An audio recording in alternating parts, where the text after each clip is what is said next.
Hello guys, in this video I am going to show you how to set the motion detection in the Sleep Cycle application. But first I just want to mention, don't forget to subscribe to my channel, because at 10,000 subscribers I am going to show you my whole YouTube revenue statistics and growth strategy, as well as how to make money online. Let's jump into it. First of all, open the application on your phone and then click on the profile button at the bottom of the page on the right. And then at the settings section, click on the more button.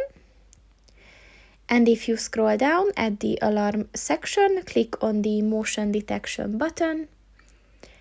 And as you can see, there is a little about section on both functions. So you can read them and just set the one that you want to use. Here the microphone one is the recommended, but just read the about section and decide. So that's pretty much it for this video, guys. See you in the next one. Goodbye.